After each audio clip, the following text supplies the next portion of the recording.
Are we online? Okay. Beautiful. Boing. You are now listening to Operator.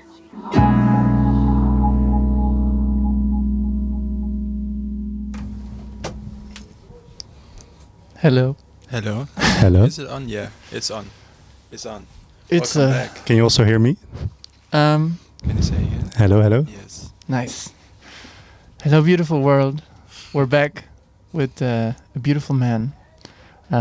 It's Why Do You Care on Operator Radio with LonnyJoco, episode 14, if I'm not mistaken. Could be. And after a lot of attempts, we finally did it. And He's a busy man. and got the busy man, Chris, from Offbeat, in the blue container, and we're honored to have We're him finally here, guys. We did it. It's an honor. Yeah. Oh.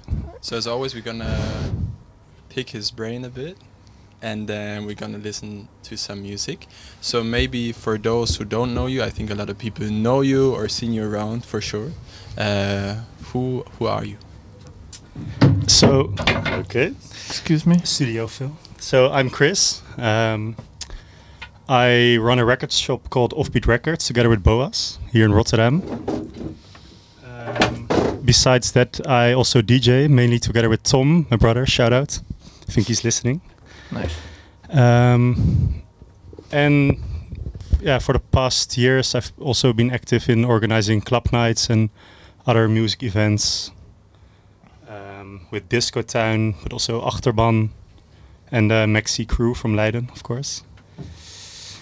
And I just love music. So guys, that's why we're here in the end. Yeah.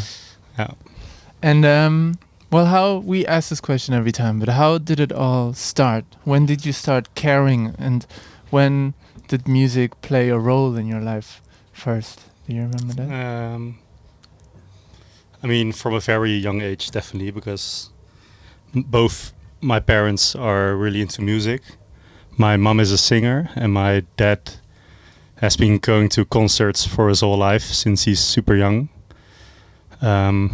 He's British, so he also gave me the influence of the English punk scene, but also the British jazz scene, which was really inspiring.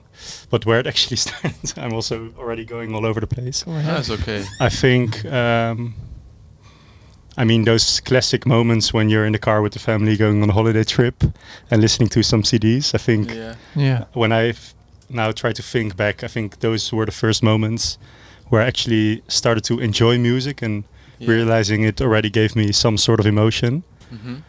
As I always... So I had a favorite track on the one CD, and Tom, my brother, had a favorite track on another CD in the car, and we kept asking our parents to switch it over. Yeah. So I guess... Do you know which CD it was? Not which CD it was, but it was... what's the track again? I'll come back to that. But it's a big classic. I'll definitely know you know it. And then when I started to care more and more was when I was listening to music more and more. And I think Tom, my brother, is the one that really grabbed me and threw me into the world of music. So I always thank him for that. He's a few years older, so I think he started a bit earlier than I did. So it started with my family, I guess. Yeah. They're all music lovers. So quite natural, right? Yeah, so very it was like natural. gradual into it. And you also said your brother kind of drew you in.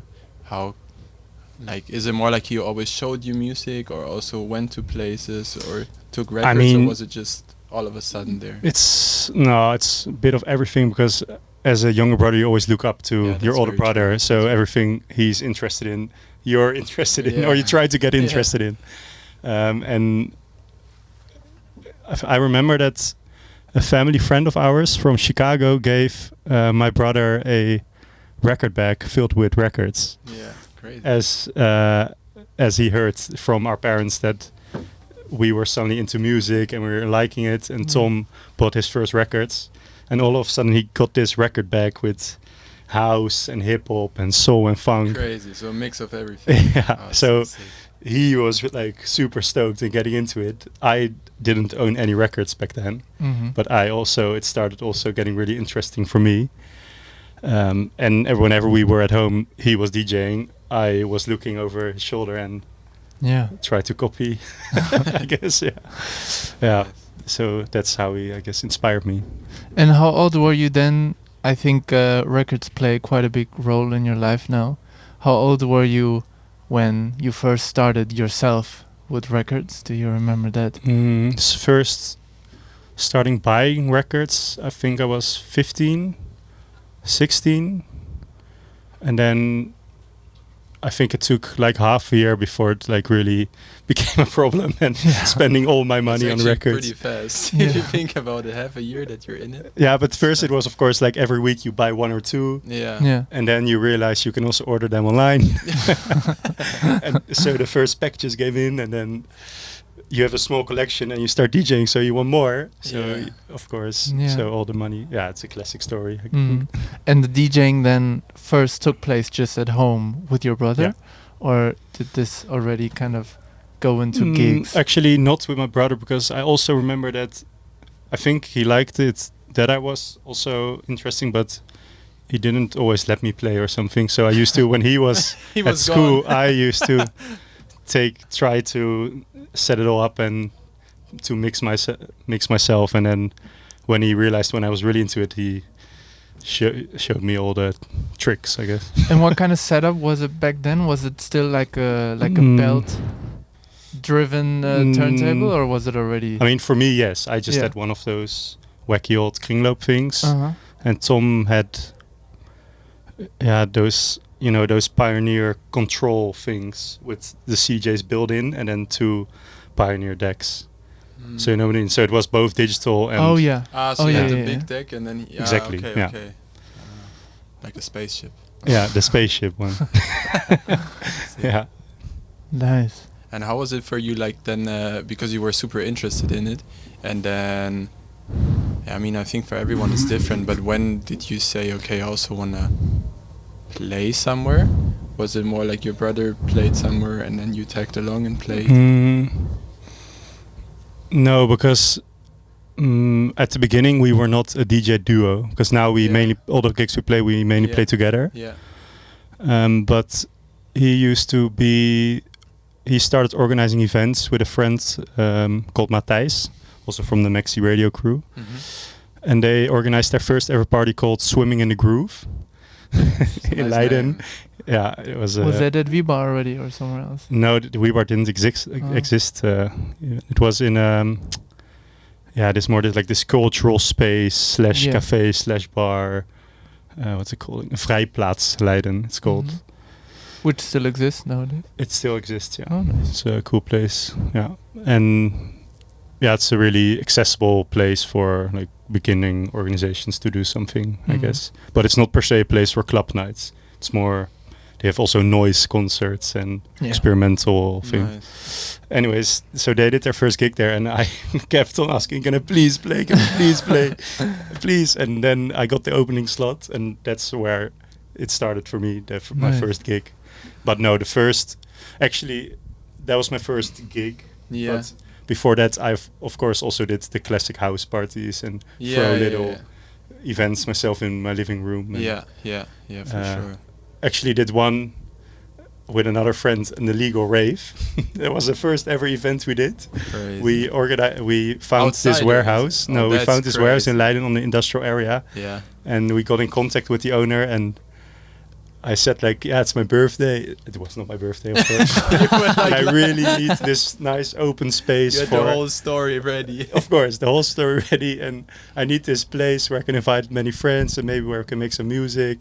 And it's only until 10. Trust us, it's okay. And when he left, we just kept on going, of course. And then did he find out in the end? Yeah, because so this place was a warehouse, but also his workshop, and he rented out sound systems.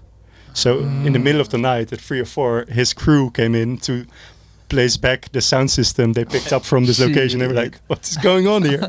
That was the end of the party, of course. Oh no. So yeah, it was more. We just organized events ourselves, and those were the first places where I DJ'd. Nice. Yeah. Sounds like a fun night. It was super fun. Fucking cool. If it goes on super like exciting. Until 3, 4, yeah. Because for us, yeah. And I actually have never been. So back then, I think I never experienced a real club night yet. So this was also my first. Because you were also super young, like you were 17. So it was not yet. I was not even allowed in. So but then we tried it ourselves. Is there a certain inspiration that you had, like because you? I mean, probably your brother as well, or was it just like we're gonna put up speakers? Videos, seeing video, but it was nothing too big. It was maybe 60 people, and then super whack sound system. Yeah, and we did manage to get a sound subwoofer, but it was nothing professional. I mean, but still, it existed. Yeah, no, it was really cool. It's probably better. What's than like the what's like because you had your brother and watched videos. What was like your? Did you had like some people who really inspired you, or was it more like the whole thing around it? You mean sound-wise then? Yeah, in general, yeah. Well, actually, one video that I always kept on replaying, and I think that's also the video that really got me into disco music. Yeah, was this street party in Chicago. There was just someone walking through the crowd, and it was this, I think, 25-minute video. Yeah, and it was just I think it was what was it? I think a reunion for a club or something. Yeah. Can't remember exactly the video. I'll find it and send it. But that was, I kept on watching that also because I really enjoyed the music. Yeah. And I guess unconsciously also got inspired by it. Yeah, it's crazy because I used to do track and field, and I also remember I always watched like one video. It was like a highlight clip of people like. But that got you, and if it's the first one that got you, and then if you like feeling down or something, you watch it again, and then like you get re-inspired, and you watch it again. So it's always interesting. Yeah, super cool. It's the same. You know this clip of this the Spanish DJ who takes the shirt off. Yeah, you know that clip. Yeah, and the bass is out. That's bro. I watched that video so much. I watched that clip already 150 times. I was on the toilet and I couldn't get off. It drops, but then only half a minute later he puts. It's insane. Yeah, like the track gets them going, shirt off, they go crazy, and the bass is. And they forgot the bass was still down. Yeah, insane. It's crazy. Well, anyways, and then when you kind of got a bit deeper into the sauce and kind of, I guess YouTube rabbit holes also got you down there. Of course. What was like the first things that really hooked you? You know, something that was a deep inspiration and kind of got you into the depths of where you are now. You think? But with what do you mean? Into like just with music and maybe DJs or parties. It can be anything. Just kind of like the first chapter where you feel like you've entered the depths and you were not in shallow waters anymore.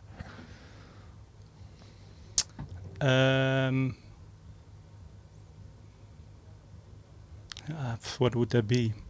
I remember that classic Motor City drum ensemble Boiler Room that I kept on watching, and I think and that was, of course, he played some really sick tunes there, and now they're all classics because it's like such a big Boiler Room. But I think back then that was one that I was really interested in, the way of mixing and different styles. Because that also went from acid house to disco and I think some Italo as well. The Moliendo Cafe, I think, he played. But that when I try to think of it, that's one. And then you were mentioning a bit the variety of sound and the way. Do you remember like what exactly kind of also hooked you into that? Was it just the variety, or was it? I think nothing is. I think I just have always been open for sound, so try to. Yeah, if it sounds good, it sounds good, kind of thing. Yeah. So I think there was not one moment where I realized but I just started archiving different types of music since I really started archiving music in YouTube playlists, or then later on a USB or buying records. And it has always been. Yeah, I never just did alone disco or jazz or house or. So I think there was not one moment where that happened. Yeah. And was this also a reason what made you start selling records? No, that came way later. Yeah. Yeah. And why was that a reason that you wanted to go into the selling? Yeah. That also went quite organically. Yeah. So yeah, shall I start that story? Maybe, yeah. Because I'm really intrigued because at some point because that came quite later. This was from what we're talking now, maybe 4 years later. I mean, if you want to bridge the gap as well, but I'm always curious because now you do it for a while now and you do it for a living, It's more than just a hobby, it's a way of life and living. Yeah. And maybe let's say I still have a couple of questions about Leiden. I think I'm very curious in the early ages of WHYDOYOUCARE. I think you experienced them quite closely. Well, there was one moment, and I was talking to someone last week about this in WHYDOYUCARE. All of a sudden, we just got a message yo, there's this warehouse in an industrial area and Rahan is playing. And we're like, definitely not, right? It's not happening. Yeah. So we, of course, jumped on our bikes and went to, the WHYDOYUCARE. Back then, we never heard of that place. Mm-hmm. And we heard and we saw lights through this window and we were like, what? What's going on? Because we were really into it, but we were always going to other cities and checking things online and watching mixes. And all of a sudden there was something going on in Leiden. So we went in and it was not a club. The door was open, everyone could walk in, there was no security. And we walked in and me and Tom looked at each other what? This huge, because it looked nothing like it looks like now. Yeah. It used to be a salsa studio, dance studio. So the whole thing, if you walked in and you were already in the room. It was one open space. Sick. Well, the second floor area, that was already there, but also just one open space. Well, and the floor was just a carpet and nothing else in the room. Fucking sick. And the guys that organized or that set up WHYDOYUCARE had done raves for many years already, 20 years probably. Wow. And we didn't know them back then, but they knew how to do it. Yeah. It was not their first time booking Rahan, and they have had everyone, I think. Yeah. And so how did you hear about this? Was it a friend who? I don't know. I don't know. Okay. It was pretty just word of mouth then. No? Yeah, definitely. If you don't, I don't know what time. What it was not posted online, definitely. Yeah. Yeah. Because when was that? Around what time? 2017, I think. Okay. Because I also or 17 or 18. I think I saw it on YouTube or on Instagram somewhere that there was also a night with geology. That was the first night we did. Plenty Herbs, right? Was Bobby playing as well? Yeah, it was Bobby, Jeff, geology, and me and Tom. Sick. But that was so. This was, I think, 1 year after this moment. Okay. And how did you then get? So that was when we walked in, we were like, "What's going on? There's a scene in Leiden," and we didn't know. So we were like, "Whoa!" And we were like, "Imagine!" I remember telling Tom, "Imagine we can talk to the program here. Imagine that was our big goal: finding who does this and talk to him, just have a chat." And somehow that worked because we were with quite a big crew, the whole Maxi Radio crew. Yeah. I mean, back then we didn't have any plans of Maxi Radio. We just started with things. And then somehow we got in contact with the initiators of WHYDOYUCARE. And we were just a crew that were so excited to do stuff. So they were like, if you want to help, just come. And so we basically broke down the whole place. Yeah. For free, of course. We just spent all our time doing that. Yeah. And then we helped with building things up. And because we did that, we had the deal then you can organize an event here. Sick. I think it was the first weekend after the opening weekend was our weekend. Mm-hmm. Oh, it must be fucking sick. Yeah. Because you worked on that place as well. You know? You put in sweat and tears. Super exciting. Fuck. And that was for us really whoa, what's going on? And how did that, tell us about that night. How did the night go? How did y'all plan it? How did you get to geology even that's my question in that time? Because back then there was a programmer for WHYDOYUCARE who got out of the picture at some point, but he you want to know something crazy actually, because he yes. No. Okay, so this guy actually, no, move on to the next one. Okay, so never mind. No, but he used to work at 3345 in Leiden, because now it's in The Hague where you Vinyl work, Ears but now. it used but it all used to be in one place. Yeah. And geology used to come there to dig. What? That is crazy. But this was a long time ago. Bro. I think he's done that maybe once or twice. If I can believe this guy, because he has said some things that... we just take it. But I think it happened because Could be. we had no chance of booking geology, of course, because who were we? Yeah, exactly. So he had to help Yeah. us. And he said, look, he showed me, like, he sent a message like, yo, what's up, man? And this guy, young crew from Leiden likes you and they want to book you. You want to come? And yeah, he sorted it out for us. Sick. Shout out. And then another, okay, now all these memories Yes, come. go. But Splurge. something went wrong there between the booker, geology, the contact between the booker of geology, and the ex-programmer of WeBar. As the guy from WeBar tried to make a deal with a lower fee because we didn't have any money. Yeah. But to give something extra, he said, hey, is there something in this collection? And he shared my Discogs collection, saying, is there anything you want? And you can get the files or something. I don't know.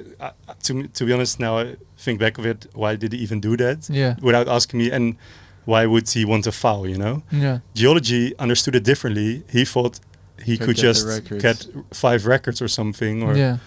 So then all of a sudden he told me like, yo man, so he's gonna come, good deal, but he's gonna pick a few records from your collection. I was like, what? How does And he I even set spent that all up? my money Oh, on fuck. records. So I was like, why? You know? Did that happen and then? of course, because I didn't have a big collection back then, and all the bangers gone. well, in the end, I also had contact with the booker, and I was like, I think there was a misunderstanding. Yeah. I'm Yeah. so sorry, but yeah, you know, But shall did we you- try to see if there's anything we can do? And in the end, I did give a few, Yeah. but he still came, and we had a super nice night. And Yeah. for us that was one of the most special moments ever, of course. Seeing Oh, geology so crazy. Yeah. at our party in Leiden, you know, that was the thing. Yeah. Yeah. We didn't have to go to Amsterdam or Rotterdam. Yeah. That must be like a magical feeling, like you're doing it. Yeah, it was Crazy. Yeah, super special. And then you were talking about the Maxi Radio crew. We can maybe also touch upon that. How did you start with Maxi Radio, and where did it start? I know for some time it was over the building of old 3345 Vinyl Ears, right? Yeah. So Go ahead. So it started actually at that party, the geology party. Okay. That party was called Maxi Club. I don't know why actually, but that was called Maxi Club. And then we did another event, and we also really liked that. Went really well. And then all of a sudden we had this idea like, hey, why is there's this place called Red Light Radio, and we were really inspired by that. And I think Rest in already peace. back then Operator was also in existence already. And we were like, hey, but why is there not a place in Leiden for this stuff? Why is there no platform for Leiden upcoming artists and Leiden sound? And that's how the conversation started. And I think it took 2 years before we finally did it. But then we opened the radio station above the Vinyl Ears. Yeah. In that same warehouse. And how were the first? Was it already official, or did you start kind of as a sort of pirate, more underground thing, or was it? No, we started official. Full licensed everything. Yeah, well, we did a few streams before as a tryout thing. Yeah. And then we only streamed that, I think, on Facebook. I think we did 3 podcasts, and I think maybe 3-4 months after that, we finally finished the studio, and then we went live on our website and like really tried to do it in a good way from the beginning. And of course, a lot of things went wrong. Yeah, as of always. course. Yeah. And then you were saying the Leiden sound. How would you explain? Was the Leiden sound, or is what? It is also really broad. But I think with Leiden sound, we also mean Leiden artist. Oh yeah. Because there's a lot of amazing DJs and producers, and there has been amazing labels also in the 90s and 80s in Leiden, and I think it has a very interesting musical history and scene still now. Yeah. But a typical Leiden sound, I personally wouldn't really. Yeah. But also, like what you said earlier, I really think it's important. Like you said, there's something in the city where I live, or you come from, basically. I think it's so nice that you established it and try to establish it, because that's exactly, like, I think, a frustration for a lot of people. Okay, I need to always go to Amsterdam or always go to Rotterdam to see something. Yeah, and also the community, because you go with a little group of friends in the train to Amsterdam, have the best time of your life. Yeah. But then you're only there with your friends, and there's a lot of other people. But if you're in your own hometown, there's always 400 people, you'll know half of them. Yeah. And then you have this super community atmosphere. And I don't know how it was back then, but we had a discussion about this a couple of days ago. It's also less and less nowadays that people are willing to give something to the city where they live, you know, to your surrounding, to the people. A lot of people are like, oh, I'm going to Berlin and then I'm going to do this, or I'm going to go to London. And of course it's easier. Because it's already happening there. Exactly. It's happening. There's a crowd that's probably going to be into that. But it's really missing this kind of courage of being like, I want this where I live. Do you feel that's happening in The Hague? The thing is, I think we have a very fragile point of view because we are immigrants of The Hague. So we are not from The Hague, you know, and I also kind of left my hometown where I grew up. Yeah. But I also didn't really feel at home over there, and now I feel really at home in The Hague. Yeah. Anyways, I think we are doing... I think The Hague is thriving. I mean, you guys are killing it over there. Yeah. But I mean, also apart from... I take it. But I think also apart from that, there's really cool people that do cool stuff in The Hague. And if you're there for a while, like we lived there now for like 5 years, you also get to know it, and then it's pretty nice. But I think just organizing things is maybe not as frequent as, for example, in Amsterdam, where there's something every weekend. Yeah. But still, I think the people are really open to it, which is amazing. And then really up for it, right? Really up, which is super amazing. Because people in Amsterdam are, in some ways, maybe even spoiled, because there are so many good things going on. Every weekend you can choose. Yeah. Whereas in other smaller cities, you have less things, but high quality things, and then it feels like super excitement like coming up, like, oh, this is coming up in like, I don't know, like 3 weeks, and then you're already looking forward to it. And like, I mean, obviously if you're organizing it's different, but even if something bigger is happening, like exactly like you said, most people come that you've seen on the street or know, which is super sick. Yeah, because that happens with your events, definitely, right? I feel that there's a really strong group that is always there. Big group, which is super special. I think so too. And then it's also maybe also for VBAR, I mean, you're a bit talking out of also Tom's viewpoint, but how do you think can you kind of keep that feeling and not get people spoiled? The same with Maxi Radio and VBAR. In a sense, you know what I mean? Like, how do you then keep this kind of relationship special in a scene where you brought a certain, like, Disco Town works really good. I think, like, we've been to 3 now, I think, and it was always very good, and people were up to it. How do you think? Do you maintain this? And but it is hard, to be honest, because I mean, what people want is they are seeking that same good energy from the last event. So you have to keep that up. And I think also always come with something new or special or something people wouldn't expect. And I think VBAR does that really well with forever changing all the light installations, for example, or... They collaborate with the neighbors, right? Who are the owners of VBAR. Okay. Because they also do this design. They have this design they do stages, for huge festivals, so they know what they're doing. and they can also then help V-Bar with new light installations or Yeah. and also V-Bar works together with local artists for that as well. But how do you keep that?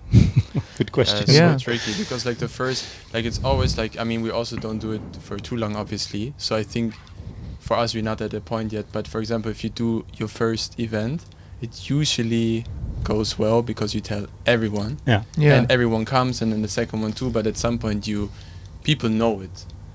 And like how you keep it at the same. Yeah, because they'll come the first time. But and half of them will come to the second time. But then like what is? And if it's not as good as the first time, they won't come the third time. And then you have to find a new. And what's also interesting is, after 6 or 7 years, a lot of people don't party anymore that used to come because they're older or they have kids or they only go out once every 3-4 months. So and a lot of new people come.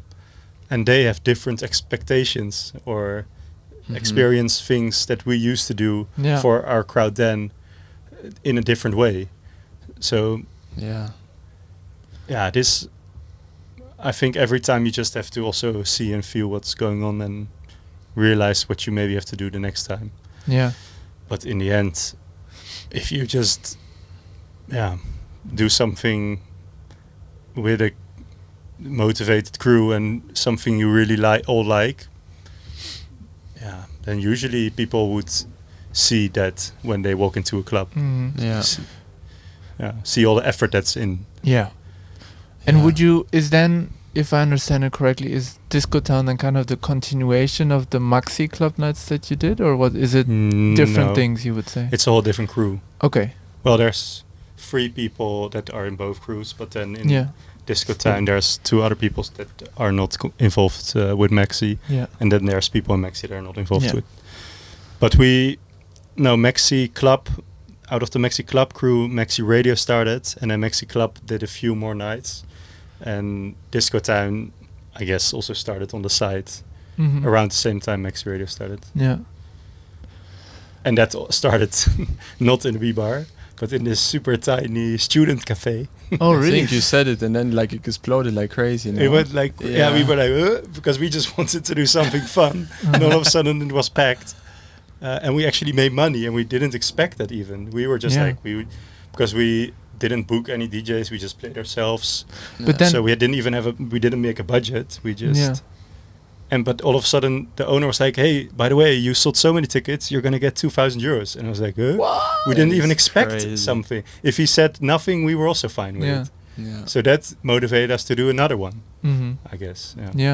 And did that? Why did you do Disco Town instead of just doing, calling it Maxi Night or however? Because someone that worked in that student cafe knew that we were into this sound, and he wanted an event in this place with this sound. So we just collaborated, had a few meetings, and then what we thought had a one-off event. And then it went too good. And then it was and we enjoyed it so much to do. We were super excited to just keep on going. And I think the next event we lost money.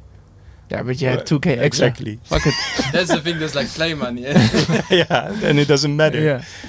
And then all of a sudden, the V-Bar was like, "Don't you want to do it here?" Or like, "Why? There's never ever going to be more than 100 people will go to V-Bar for Disco Time." And he was like, "Okay, but just do it." And we did it, and we were sold out. We couldn't believe it. Whoa, crazy. And then we stayed at V-Bar, of course. Because we realized we could do something there. I remember our first Alma Rhythm, we had tickets on Ticket Swap. Like people looking and there were none available. And we were like, fuck yeah. Which event was this? The very first Alma Rhythm. Korenhuis? I don't know if you know, in The Hague it's like a cultural place. So it's like... Is that the one next to Bart? Yeah. It's like a cafe. You can practice a lot of stuff there. Cool. But we got a really good deal. And then we changed it up a lot. Tickets on Ticket Swap. Man, I didn't not online, but people looking, because we sold out. And then there were like 5 or 8 people. How did that make you feel? Yeah, man, we were on top of the world. It was like also just sending out thanks, because you were the first person that got us like jumping from a booking because Disco Town. Great. Oh yeah. Yes, man. Yeah, we were like I remember it vividly. So nervous, yeah. We were in our go-to cafe, and I was doing coffee. I was working, and he was just chilling there. And I just got the message from you, and then you also sent the lineup that you wanted us to close, and we were like, we were running out on the street, and like my coworkers were like, "What is happening?" We were like, "Oh wow, yeah." That was. And we were excited that you came and played, you know. So. But that night was also incredible, right? It was so nice, bro. We were like standing there behind Leslie, and we were like, "How the fuck are we gonna do this?" Yeah, because Leslie played before. Yeah. It was Lotus. Oh yeah, Lotus, Leslie, and then it was a really cool us. night. But it was amazing. I really enjoyed that. Super nice night. Yeah, I remember. But I was so nervous. Yeah, that was the most nervous gig I played. That was chill. Really? Yes, by far. It was the first big gig that we ever had. Yeah, in front of like a bigger crowd. And like because it was packed also that night, I think. Yeah, right? and until the end.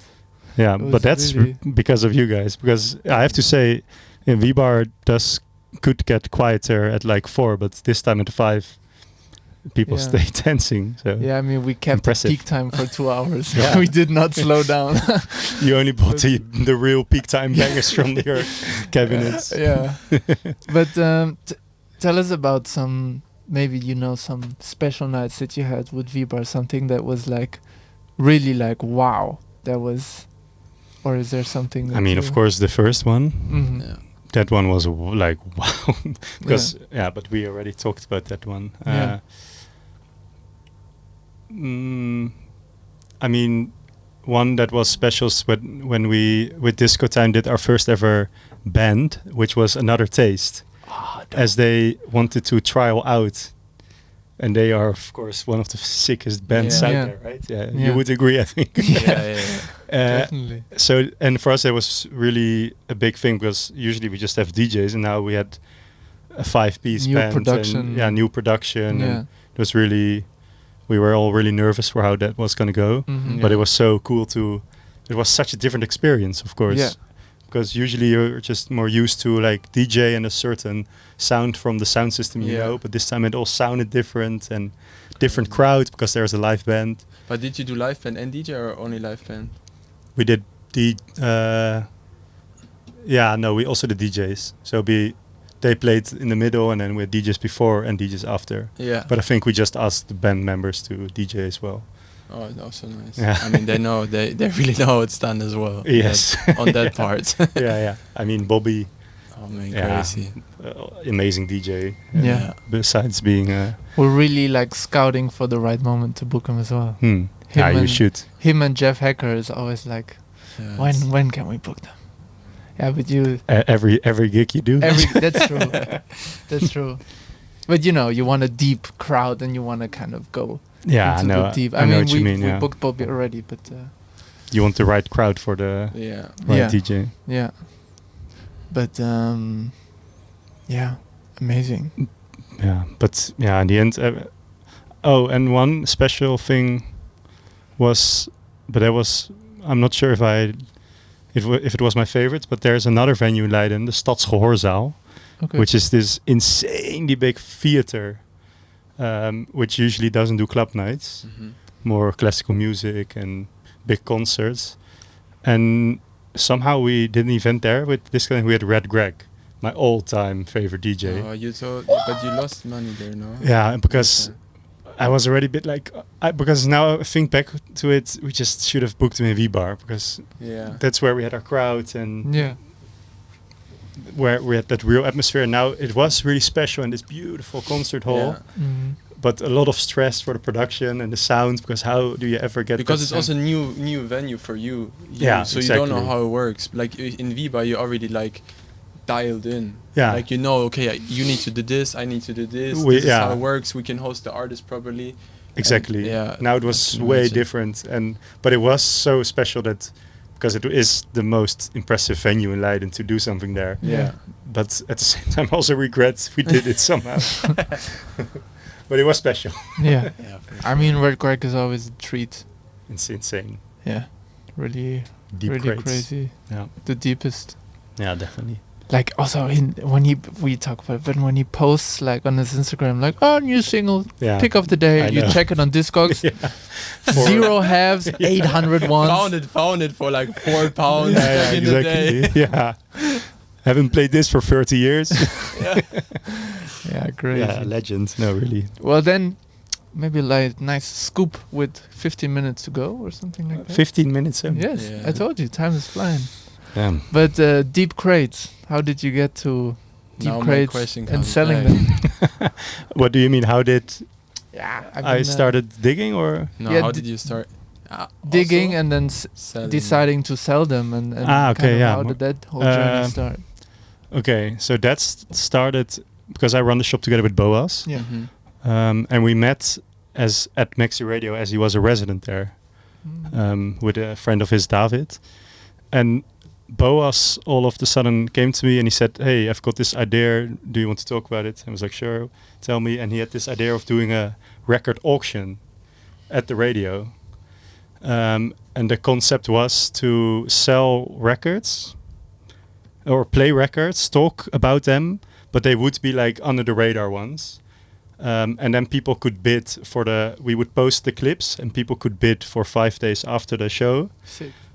Without knowing any stats, because we were like, everyone always buys No, that's really thinking nice. about looking at stats. They see, oh, it's rare and expensive. Okay, then I'll do it because it should be good. Or, oh, it's cheap and everyone has it. Yeah. Then I'm it's not going to such do a nice it. idea. So that was So a bit of nice. the concept, and it started as an experiment as we sold records for €10 that were worth €80. But we also sold a record for €120 that is worth €2.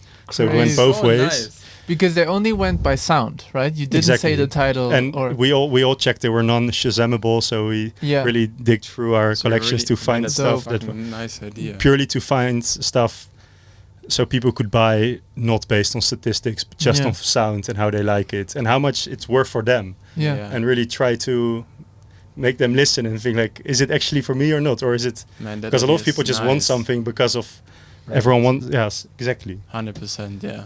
Mm. You're deciding and then you check. I mean, I do the same. Yeah. You're like, oh my, this is it. If now. the it must be stats- good. If the stats are juicy, I'm of happier. course, but the other way also, if the stats are not juicy, you'll listen to it differently. Yeah. It's so true. It's so true. So we only said, hey, this is a record from '85 from Germany.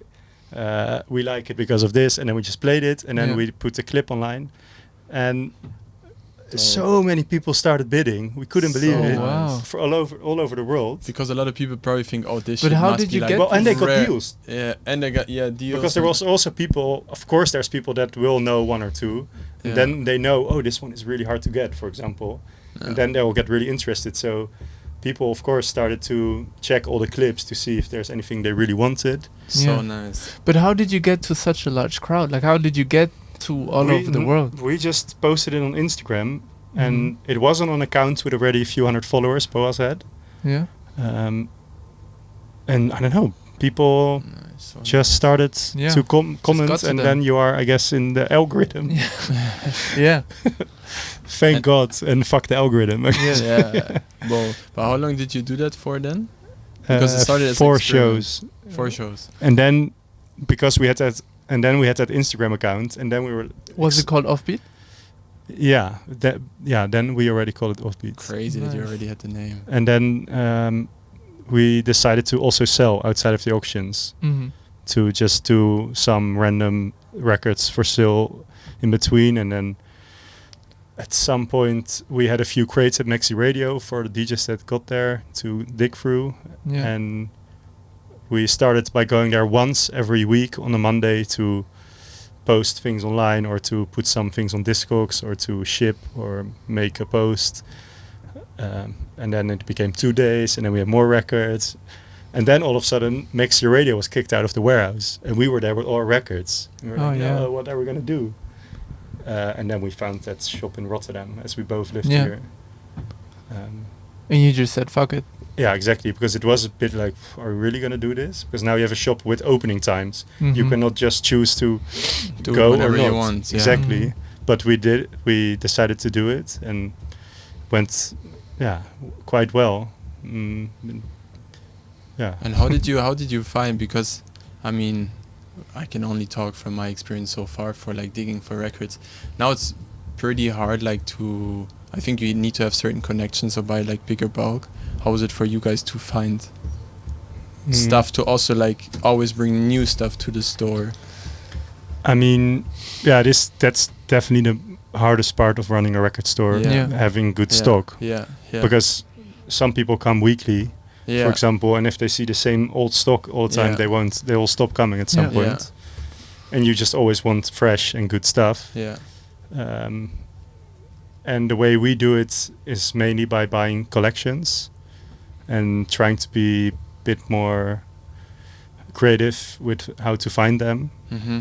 And basically a big shout out to Boas, because he's a crazy buyer. He calls me in the morning, hey, we're driving to Germany. I'm like, why? Yeah, crazy collection. I'm like, okay. Yeah. He just sorts it out. You just came back from, I mean, you did this already a couple of months ago, but the Belgian collection that you had, right? Yeah, that was insane. Yeah, but those are it was impressive. Yeah. And it's really big, 9,000 records. And that's good, because then we finally have some and stock you can for dump a couple every few weeks. Yeah, so we did one drop now, and then we can do another drop another time. Wow. And then do you kind of, I don't know if you want to share this, you can also keep your recipe of success, but do you kind of do you kind of filter them out and you just keep the goodies and the bad ones you push? I'm happy to announce that I don't do that. Well, I keep I mean, from this 9,000 collection I maybe kept 2 or something. But I mean also for the shop itself. Oh, you mean okay. So you mean for the shop itself? Yeah, if there's like a couple of €2 ones, or there's like. Well, we have in our shop all the bottom bins are all free for €10, and we basically just put everything there that is either not our sound, or it has a mark, or the cover is missing, or it's a double album but there's only one, or it's just cheap, has not high value. So there could be good stuff. And then there's also sometimes music we don't really want to sell in our shop because it's not it doesn't fit the sound of our shop, and that we sell on Discogs. So we also sell online. Okay. But basically all the stock in the shop is shop only. We do like that because then people that take the effort to come to the really shop, nice. they have I think it's a good really good selection. Yeah. And the shop has priority. So basically the best stuff goes there. Yeah, that's how you should do it. I really have to say humbly, so it's really an honor to have you here, because I really think that you're one of the best shops I've really been to. No, it's true. Really? Like, it's really true. And from all the I think we don't have a lot of experience. But even like experience-wise, if you go there, you're always nice. The digging experience is great. The records are great. Like I told, I mean, my girlfriend was there, and I texted you like, "Oh, my girlfriend was there," and you knew exactly the records that she bought. I mean, that's crazy. No. And it's really, you guys are doing. I think you have the best record shop, and it's really. There's many amazing record shops all over the world. Of course, but we do try to put in the. Think because we come from digging and not from the selling part. Yeah. And I think we know what we think is important in shops, and we try to do that ourselves as good as possible. Yeah, I think because like a lot of things that you were telling us this whole hour is everything kind of just grew very organically of what you were doing, like this as well. So it doesn't grow out of a standpoint of how are we going to make money out of this, but we can make money off of this, and it's working well, and you work it the other way around. I think and I always also try to work like that, just try out, and then sometimes it won't work, and other times it will, but I think being too strategic in the scene doesn't work. No. Right? I think I mean the whole music scene. Yeah, I think especially in a creative scene you can plan and think of things, and especially in events you need to plan, of course, that you don't lose like all your money. Yeah, of course. But I think you can't be too like, okay, this is the 5-year business plan. No. Even the word business plan sounds a doesn't bit fit, off right? If you and especially because you need to also go with the time and what you really like, especially for like playing music or like producing music or being a musician. like if you really want to do it for a long time, it doesn't make sense if you do I think only it's stuff you don't like. But it's also, if you plan too much of becoming something or someone as an organization, or then you will stop doing it. Then you'll do it from a different motivation, of course, and then I think the whole creative aspect changes dramatically. And it's all, of course, every business is different, but I think especially record shops, I think it's such a crucial point, at least for me. Like anyone, I think, who is or wants to be a DJ or whatever, like record shops is at least my first anchor point in everything that had brought me where I am now. Like this whole thing with digging, you meet the right people there, you meet the people that are into that.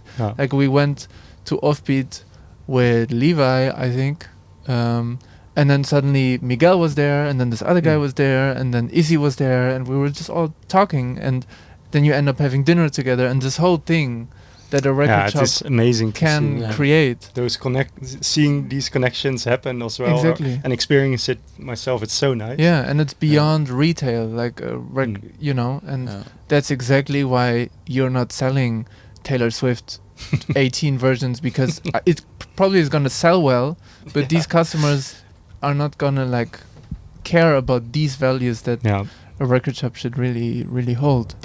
It is interesting though, because in the end we do have to. It is a company, and we do have to both live from it. So, but then, of course, you do think about it in a different way. At the beginning, it was just pure like we couldn't care about anything about money, just pure good records. Now, of course, still pure good records, but in the back of my head, it's also like, but we need to survive the month, right? Yeah. And obviously you can also make money. That's what I also think, like you can also make money off it. It's not like it's nothing wrong if you charge people. No, like that it makes sense, you know. If you just overdo it, then not. Try to keep it human. Yeah. And how do you find that balance? Like how do you think you kind of find the healthy in between of, okay, gotta make some cash because you gotta survive, but when it feels good, it feels good, and when it doesn't, you stop doing it. Really, that's it. I think we have had moments where one of us was like, I don't know, man, it feels too far from where we or who we are, and then we just know, okay, then I think again, it's not strategy. You do something, and if it feels good, you keep on doing it. Yeah, and something else will start growing out of that. And if it doesn't feel right, you'll stop immediately because you know it doesn't fit with the vision of the team and what you want to do in the end. There's so many people I think out there. Like there was for me, I hope they're not listening, but my parents were like always coming home from work, and all I've always heard is like, oh, what a shit day, and like, oh, what a shit day in the office. And I was always like it's the last thing I want is to have, you know, a shit day in the office, because I mean it's 40-50 hours that you put it's in a big every part week. of your life. It is, it's most of your life. So I think it's a very beautiful way of life that you but I feel super lucky because you know that I can make a living out of music. Sometimes I wake up and I'm like, yes, you know, I'm gonna jump on my bike and I'm gonna listen to music, drink coffee with amazing people, and I'm like, how do I get money for this? But I do feel really lucky, and I don't want to forget that as well. It came from a lot of work, and the first 5 years of working in music, I didn't earn any money, and I only spent money, but I'm really happy I did. Basically, the student loan, I did the maximum always, and I only spent it on records and hosting club nights. But if I didn't do that, then I had to work in a cafe to earn money, and then I didn't have time for organizing things I wanted to do. So I guess it was risky, of course. But it worked out luckily. But and you also cannot forget, like, I mean, we all are lucky that we get to do so much music and do it nicely, but especially you give exactly the same feeling to all your visitors of the shop. Like, I'm very excited when I find the time to go to Offbeat, and I can go there, and that goes for thousands of people. When a new drop comes or whatever, you see them like line up in the shop and come at 9 a.m. and dig through everything. Yeah, but I think in the end, everyone that comes to the store also always inspires other people, which is nice to see. Yeah. And I mean, personally for me, I get super inspired by also people that come to our shop. You always get new ideas and yeah, I know. I mean, also it's like for you guys, the guys what you're doing, the things you're doing in The Hague is insane. You know, I went to the last part. Was it the last party with Marcellus? No, the last one was with APK. I wasn't there, but the one before, I couldn't believe it. It was so good. So respect. Really, that's really inspired me a lot as well. So same goes for you, really. Yeah, thank you. That's why that was a good get down. Inspiration hub is like the how's it called in California? Like the whole hub where you have like Apple, Silicon Valley. Silicon Valley. That's like the record store. That's the Silicon Valley. Wow. Okay, we should maybe rebrand ours. Yeah, Silicon Valley. The Silicon Valley of vinyl. Hey. Well, coming on to the last question, the most important one. Why do you care? That question actually gets in the show. Yeah, of course. Yeah, we was thinking in the beginning, should we ask it? And then we did the first episode. It's the second, and then we just ask it. It's most of the time the same answer, but it's important to ask. What is that answer? It's a very broad question as well. Yeah. Why do I care? I don't know, man. Just everyone and everything around this whole scene is just too good, and it makes me happy and motivated. And why that is exactly, sometimes I don't know, but I know it is good. And I mean, what we've been talking about for the last hour, working together with people and creating amazing stuff together. That's to me one of the best things ever. And I don't know. I just care really about community, and I had that feeling with the shop, with the radio, with club nights. I don't know. It is about the people and the community, and this scene is the place where community is so important. Yeah, and I think that's why I care. Beautiful answer. Beautiful. That was maybe the very good answer. One of the best answers I've heard. Probably not. You probably also really say that to everyone. No. You can rewatch it. You can rewatch. It was it was dope. Watch all the episodes. We've never said that before. Okay, well, I'll watch all the episodes. Good luck. All right. This was 1 hour of chatter. Now it's 1 hour of letting music do the talking. Beautiful. Thank you so much for being here. Thank you for coming. Appreciate it. Thank you, guys. Blessing our record bags with goodies. Always. Okay, let's fill in some tunes. Yes. Much love. Thank you for listening. You are now listening to Operator.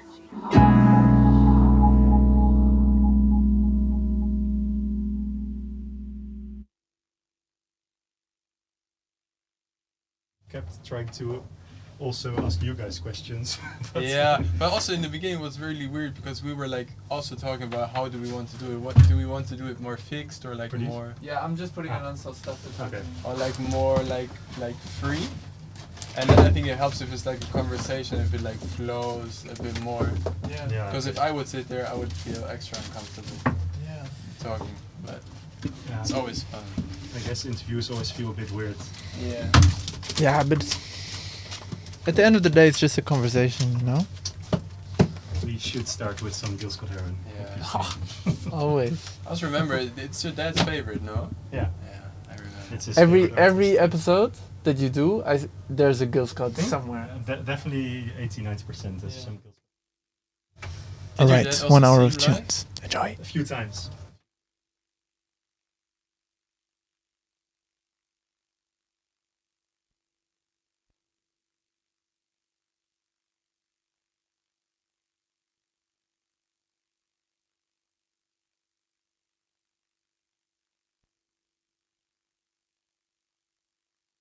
Design is so sick.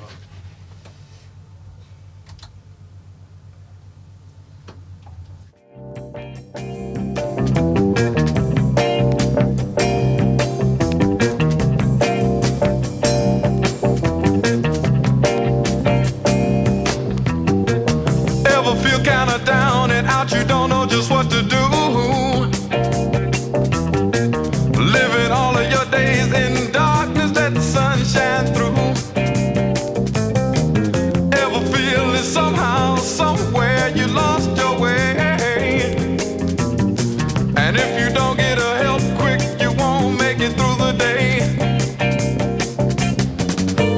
call on Lady Day?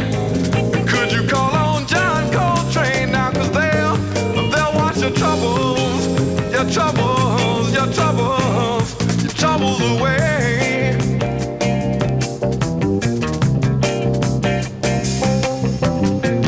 Plastic people with plastic minds are on their way to plastic homes. No beginning, there ain't no ending, just on and on and on and on and on. It's all because they're so afraid to say that they're alone.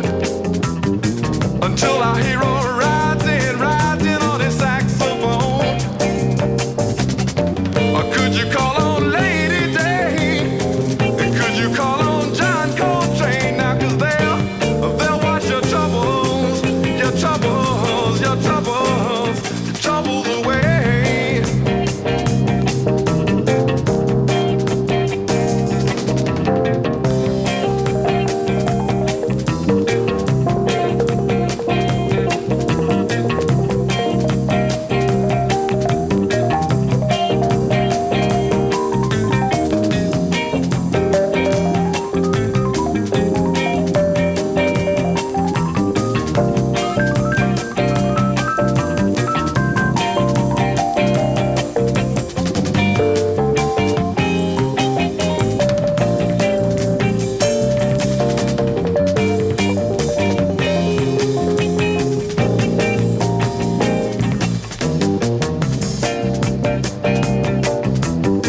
All right. Ever feel kinda down and out and don't know just what to do? Living all of your days in darkness, let the sun shine through. Ever feel that somehow, somewhere you lost your way? And if you don't get a help quick, you won't make it through the day. Or could you call on Lady Day? And could you call on John Coltrane now? 'Cause they'll wash your troubles, your troubles, your troubles, your troubles, your troubles, your troubles, your troubles, your troubles, your troubles, your troubles away. They'll wash your troubles away. They'll wash your troubles away. Your troubles, your troubles, your troubles, your troubles away. Yeah, they'll wash your troubles away. They'll wash your troubles away. Yeah, yeah, yeah, yeah, yeah.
tender kiss. Tell me, how can you expect me to understand it, baby? Yeah, I can't understand. No, no, no, no, baby, just can't understand it. Something cool, but not too cold. Oh, you gotta give to get you know. Oh, girl, I can understand it. When I try my best to make you happy. But early one morning I find you packing. No, no, no, no, no. You can't expect me to understand that. I know sometimes you wanna get away from home, but I get upset when you stay away too long. Lordy, Lordy, Lordy, Lordy, yeah. Woo! Can you understand it, baby? You know I'm trying my best to make you happy, girl, every day.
Ever found yourself in a situation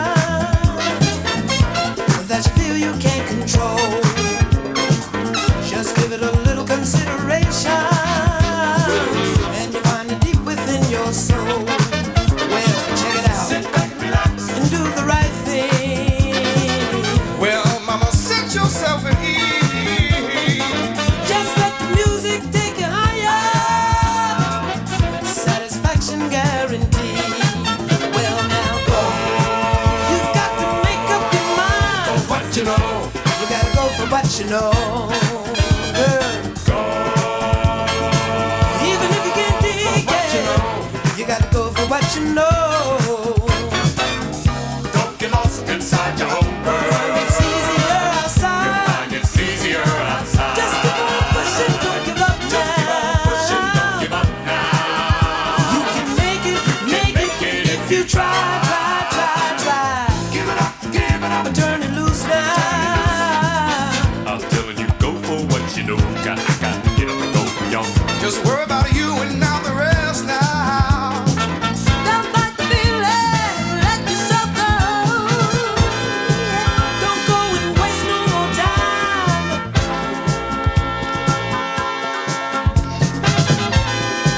You'd be surprised what you find.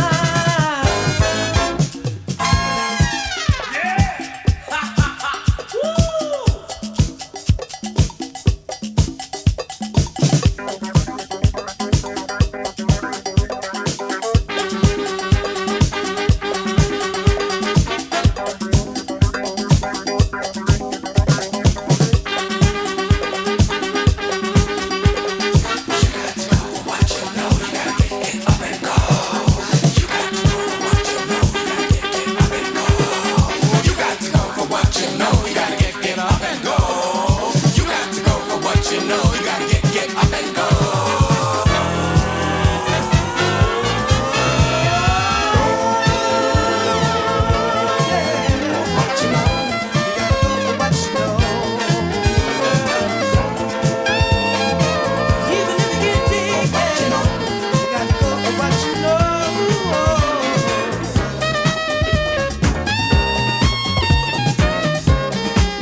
say the same.